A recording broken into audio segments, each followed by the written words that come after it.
नमस्कार, मैं दुर्गेश दिवाकर यूथ की अवेयरनेस चैनल में आपका स्वागत करता हूं।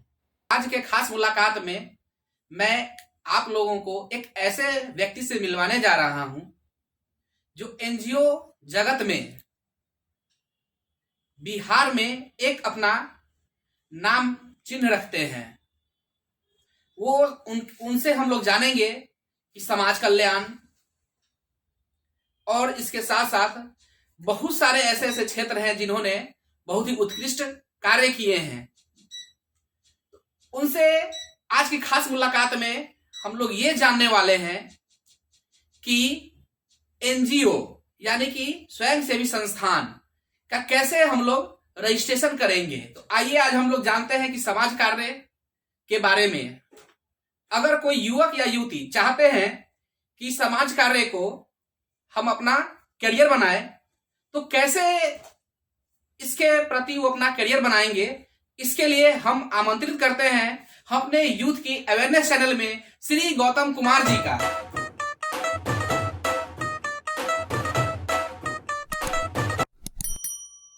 सर, यूथ की अवेयरनेस के श्रोताओं को आप अपने बारे में कुछ बताएं। देखिए, मेरा नाम जैसा कि आपने बताया गौतम है। मैं मुजफ्फरपुर में रहता हूँ और 2006 से निरंतर सामाजिक कार्यों में लगा हूँ और बिहार के विभिन्न जिलों में विभिन्न मुद्दों पर, विभिन्न विषयों पर काम करता रहा हूँ और यही मेरा परिचय है कि मैं एक सामाजिक कार्य करता हूँ और एक पैशन है जिसकी वजह से मैं इसी क्षेत्र में आगे भी अपना भविष्य देखता हूँ। तो थोड़ा सा ये बताइए, हमारे श्रोता जानना चाहेंगे कि छोटा सा बात बताइए कि मतलब छोटे से शब्दों में कि किस किस क्षेत्रों में आपने काम किया है। अब अगर हम बात करें तो हमारी शुरुआत महिला सशक्तिकरण विषय से शुरू हुआ, जो आज तक निरंतर कर रहे हैं उस पर काम, और समय के साथ साथ महिला सशक्तिकरण के मुद्दे भी बदलते जा रहे हैं। जब जिसकी जरूरत होती है उस मुद्दों पर हम महिलाओं को सशक्तिकरण का काम करते हैं और इस वक्त मेरे ख्याल से डिजिटल युग चल रहा है और कोरोना काल में डिजिटलाइजेशन बहुत बढ़ा है, तो महिलाओं का डिजिटल एजुकेशन देना ये आज के समय की मांग है। और वो डिजिटली कैसे एजुकेशन होगी, डिजिटली कैसे अपने बिजनेस को, अपने जो भी उनका रोजगार है उसको कैसे बढ़ाएंगी, इस पे ज्यादा हम फोकस कर रहे हैं और बीच के दिनों में कई क्षेत्रों में काम किया जिसे आज भी निरंतर हम लोग रख रहे हैं। अब आगे बढ़ करके हम लोगों ने बच्चों के लिए काम किया, बच्चों की सुरक्षा, बाल श्रम, माता पिता का काउंसलिंग, बच्चों को कैसे एक अच्छा जीवन जीने का अधिकार है उस पे काम किया। फिर आगे चल करके हम लोगों ने क्लाइमेट चेंज जैसे इशू को एड्रेस किया है, जो आज समय की मांग है। और इसमें हम लोगों ने बड़ी संख्या में फार्मर्स को जोड़ा है, पुरुष फार्मर्स, महिला फार्मर्स, सबको जोड़ा है और अगले चरण में इन फार्मर्स के साथ मिल करके फार्मर्स प्रोड्यूसर कंपनी हम लोगों ने बनाया है। और पहले भी हम लोग महिलाओं के साथ मिलकर जब काम कर रहे थे तो महिला स्वावलंबी सहकारी समिति बनाया था। ऐसे कम्युनिटी बेस्ड ऑर्गेनाइजेशन बनाने के पीछे हमारा उद्देश्य होता है कि जो कुछ भी हम काम किए हैं समाज में या हम, हमारी टीम, हमारे साथी लोग कर रहे हैं, उसको कैसे ऑर्गेनाइज करें और ऑर्गेनाइज करके कैसे उसको सस्टेन बनाएं ताकि लोग लंबे समय तक हमारे इनिशिएटिव्स को से खुद का फायदा उठाते रहे। सर, ऐसा हम लोग ने सुना है कि आप जो समाज के क्षेत्र में जो काम किए हैं, तो हमारे श्रोता जानना चाहेंगे कि आपको कुछ अवार्ड से भी सम्मानित किया गया है। तो आप काम करते हैं तो कहीं ना कहीं आपकी काम की सराहना होती है। बिल्कुल। और किसी न किसी की नजर में आप आते हैं तो अवार्ड मिलता है जी। लेकिन उस अवार्ड से उतनी खुशी नहीं होती है जितनी खुशी आपके काम से गांव में किसी का फायदा होने से होता है।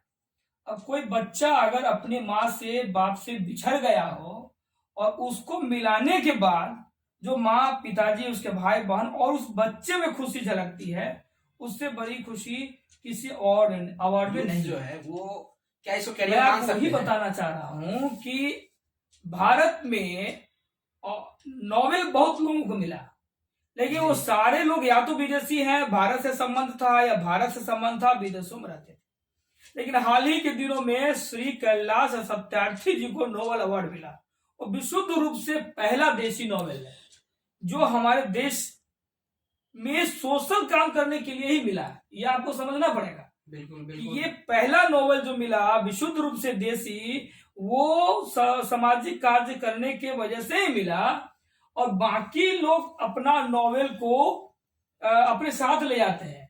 लेकिन कैलाश सत्यार्थी जी का नोबेल राष्ट्रपति भवन के संग्रहालय में संरक्षित है। तो जो भी युद्ध आना चाहते हैं उनको हम एक उदाहरण देकर के ये बताने का कोशिश कर रहे हैं कि आपको यहाँ बहुत पैसा नहीं होगा, लेकिन जो बहुत पैसा कमा के रखा है उससे कहीं ज्यादा प्रतिष्ठा आप यहाँ कमा सकते हैं, और आपको प्रतिष्ठा मिल लेगा, इसकी गारंटी है।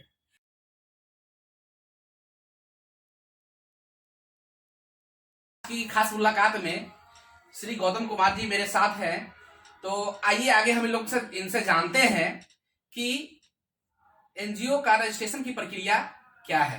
सर जरा हमारे श्रोताओं को बताएं। देखिए, जब हम एनजीओ बोलते हैं तो ये एक बहुत बड़ा शब्द है और इसके विस्तृत स्वरूप है। एनजीओ को हम लोग नॉन गवर्नमेंट ऑर्गेनाइजेशन, गैर सरकारी संगठन के रूप में जानते हैं। तो ये गैर सरकारी संगठन कई तरीके का हो सकता है। अगर हम फार्मर्स क्लब बनाते हैं तो वो भी अपने आप में एक संस्था है। स्वयं सहायता समूह बनाते हैं वो भी संस्था है। हम ट्रस्ट बनाते हैं प्रॉफिटेबल, तो वो एनजीओ में नहीं आएगा। लेकिन जब हम नॉन प्रॉफिटेबल ट्रस्ट बनाते हैं, या हम स्वावलंबी सहकारी समिति बनाते हैं, या हम सोसाइटी रजिस्ट्रेशन एक्ट में रजिस्ट्रेशन कराते हैं, या फिर हम फार्मर प्रोड्यूसर कंपनी बनाते हैं, तो ये सभी नॉन गवर्नमेंट ऑर्गेनाइजेशन के श्रेणी में आते हैं। लेकिन जो सबसे ज्यादा एनजीओ बोलते ही सबसे ज्यादा दिमाग में आता है वो है सोसाइटी रजिस्ट्रेशन अधिनियम 1860 की धारा 21, और दूसरा है ट्रस्ट। ये दो एक्ट में अगर आप रजिस्ट्रेशन संस्थाओं की कराते हैं तो आप एक स्वयंसेवी संस्था के रूप में बन जाते हैं। अब रही की बात कि रजिस्ट्रेशन कराने के लिए जरूरत क्या है, कैसे कराएंगे आप। अगर आप रजिस्ट्रेशन कराते हैं तो सबसे ज्यादा जो जरूरी है वो जरूरी है आपके साथ कुछ लोग, क्योंकि संस्था इंडिविजुअल नहीं चलता, संस्था एक बोर्ड के द्वारा नियंत्रित होती है, जिसमें अलग अलग अधिनियम में आप 2 से लेकर के जितना भी ज्यादा लोग हो सकते हैं उसको आप रख सकते हैं। लेकिन अगर सोसाइटी रजिस्ट्रेशन एक्ट की बात करते हैं तो 7, 9, 11 लोग आप उसमें रख सकते हैं। तो इतने लोग आपको चाहिए, ये सबसे पहली बात है। तो दूसरी बात है कि आपके पास एक अस्थाई एड्रेस होना चाहिए। संस्था का रजिस्ट्रेशन किस नाम। सर यहाँ पे आपसे थोड़ा सा हम ये जानना चाहेंगे कि आप एक चीज यहाँ पे बोले हैं 7, 9, 11, इसका क्या मतलब है? मतलब 7 लोग के साथ भी आप रजिस्ट्रेशन करवा सकते हैं। 9 लोग जो बोर्ड में होंगे, जो मेन इसको होल्ड करेंगे, डे टू डे इसका संचालन करेंगे, उसमें आप 7 लोग मिनिमम, अधिकतम 11 लोग रख सकते हैं। उसमें सर 12 क्यों नहीं हो सकता है, 10 क्यों नहीं हो सकता है? देखिए, जब भी बोर्ड होता है तो बोर्ड में ओड वाला नंबर ही मान्य होता है, इसलिए कि जब किसी मुद्दा पर हम बराबर हिस्सों में बढ़ जाएंगे, 8 है जी, तो बराबर हिस्सों में 4-4 बढ़ जाएंगे। लेकिन 9 है तो कहीं ना कहीं एक मत ज्यादा हो जाएगा तो बराबर हिस्सा नहीं रहेगा, और आप फिर जो बहुमत होगा उसके साथ आप आगे बढ़ सकते हैं। अच्छा जी जी जी। और जब आप सोसाइटी बनाते हैं, साथ में काम करते हैं, तो जरूरी नहीं है कि सबका नेचर एक हो। कहीं कहीं किसी किसी मुद्दे पर विभेद होगा ही, और वो विभेद संस्था के भलाई के लिए हो सकता है। जी जी बिल्कुल सही। इसीलिए हमें ओड नंबर ही रखना चाहिए जी। इसके बाद आपको एक एड्रेस होना चाहिए जहां पर संस्था का रजिस्ट्रेशन होगा। आप सबको मिलकर के एक आम सभा करना होगा। आम सभा में आप गांव के, समाज के अन्य लोगों को भी शामिल कर सकते हैं, उनके साथ भी अपना अनुभव शेयर कर सकते हैं कि हम एक संस्था बनाना चाहते हैं, और उसमें आप संस्था का बनाने का क्या उद्देश्य है वो भी तय कर सकते हैं, या आखिर आप क्यों संस्था बनाना चाहते हैं। जब ये सब सहमति आपका बन जाए, मुद्दा का निर्धारण हो जाए कि किन मुद्दों पर आप संस्था बनाना चाह रहे हैं, लोगों का सिलेक्शन हो जाए। आम सभा में 50 लोग हैं, उसमें से आपको 7 लोग चाहिए। कौन 7 लोग तैयार होते हैं? सब लोग मिलकर किस 7 लोगों को आपके साथ ऐड करते हैं आपके उद्देश्य में आगे बढ़ने के लिए, या 9 लोग, 11 लोग। तो जब संख्या तय हो जाए, पता तय हो जाए, उद्देश्य तय हो जाए, तो फिर आपको एक नियमावली भी बनाना पड़ेगा कि आखिर ये जो संस्था का सफर शुरू होगा और चलेगा तो कैसे चलेगा। हम कह सकते हैं कि एक संविधान आपको बनाना होगा अपनी संस्था के लिए। तो आप जब संविधान बना लेते हैं तो 4 चीज जरूरी है: उद्देश्य, लोग, संविधान और उसके पता। ये 4 चीज जरूरी है। स्वाभाविक है जब सब कुछ तय होगा तो आप एक संस्था के लिए नाम भी चुनेंगे, और जब नाम चुनेंगे तो ये 9 लोग 11 लोग हर दिन आपके संस्था में आए, ये संभव नहीं है। तो इसके लिए आप अपने बोर्ड ऑफ डायरेक्टर्स का पदाधिकारियों का चयन करें। तो आप अध्यक्ष, सचिव, कोषाध्यक्ष या अध्यक्ष, सचिव, उपाध्यक्ष या अध्यक्ष, मंत्री, उपाध्यक्ष, कोषाध्यक्ष, ऐसे करके आप 3 अधिकारी को सिलेक्शन करेंगे, चुनेंगे सब लोग मिलकर के, और फिर वो 3 लोग में से जो सेक्रेटरी होंगे या जो अध्यक्ष होंगे या आप सब लोग मिलके जिस पद को अपने संस्था का मुख्य कार्यकारी पद मानते हैं, चीफ एग्जीक्यूटिव पद मानते हैं, वो डे टू डे संस्था का मॉनिटरिंग करेंगे। आप सबके बिहाफ में वो ऑफिस में आएंगे और डे टू डे उसके काम, संस्था के काम को देखेंगे, निगरानी करेंगे आप सबके बिहाफ में।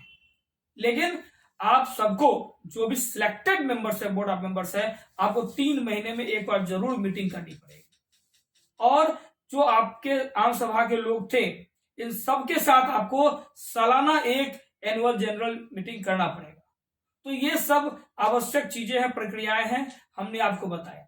अब रजिस्ट्रेशन करने के लिए जब ये सारे पेपर, जो मैंने आपको 4-5 आवश्यक पेपर्स बताए, वो जब सब तैयार हो जाए तो अपने बोर्ड ऑफ डायरेक्टर्स के फोटो, आधार कार्ड और पैन कार्ड के साथ आपको रजिस्ट्रेशन विभाग में आवेदन करना होगा। अगर आप बिहार में हैं तो मध्य निषेध एवं निबंधन विभाग में आप आवेदन कर सकते हैं। परंतु अभी तक जो हमारा लेटेस्ट जानकारी है, वहां पर आप, अब वहां आवेदन नहीं होता है, अब वहां भी आप जमा करेंगे तो कोई ना कोई आपका ऑनलाइन करेगा। तो आप देख सकते हैं कि ऑनलाइन रजिस्ट्रेशन कैसे होता है। आप खुद भी, क्योंकि आज के युवक हैं, डिजिटल दौर के लोग हैं, तो आप ऑनलाइन खुद भी कर सकते हैं, और जो जो चीजें उसे मांगी जा रही है उसको क्रमशः आप देते जा सकते हैं। और बड़ी सरल आसान प्रक्रिया है। आप अगर कहीं फंस जा रहे हैं तो आप वहीं पर रोक करके, सेव करके, आगे जो भी डॉक्यूमेंट तैयार करके फिर उसको अपलोड कर सकते हैं। धन्यवाद, आप हमारे यूथ की अवेयरनेस चैनल में आए। 2 शब्द हम चाहेंगे कि आप हमारे यूथ की अवेयरनेस श्रोताओं को कुछ कहें। तो श्रोतागण, आप नमस्कार। मैं इतना ही बोलूंगा कि आप यूथ की अवेयरनेस, यूथ के मुद्दों को संबोधित करती है, आपके सवालों को उठाती है और लोगों तक पहुंचाती है। इस तरह का यूथ से संबंधित जानकारी आप तक पहुंचते रहेंगे। और हाँ, अगर आप सोशल सेक्टर आना चाहते हैं, संस्था बनाना चाहते हैं, तो मैं आपसे रिक्वेस्ट करूंगा कि आप डिस्क्रिप्शन में वेबसाइट का लिंक भी डाल दें, जहां से सोसाइटी रजिस्ट्रेशन के तहत वो रजिस्ट्रेशन करा सकते हैं। अगर कि आपके किसी भी श्रोता को हमसे कांटेक्ट करने का जरूरत है तो हम चाहेंगे कि आप हमारा या अपना ईमेल आईडी भी डिस्क्रिप्शन में डाल दें, ताकि श्रोतागण को हम मदद कर सकें। बिल्कुल बिल्कुल। धन्यवाद साथियों। अगर आपको ये वीडियो पसंद आए तो लाइक करें, कमेंट करें। अगर आप हमारे चैनल पे पहली बार हैं तो आप सब्सक्राइब करके बेल आइकन को दबा लें, ताकि आपको नए नए वीडियो आपको मिलते रहे। यूथ को लेकर करके हमारी ये चाह रहती है कि हम नया नया वीडियो लाएं और आप लोगों को दिखाएं। धन्यवाद।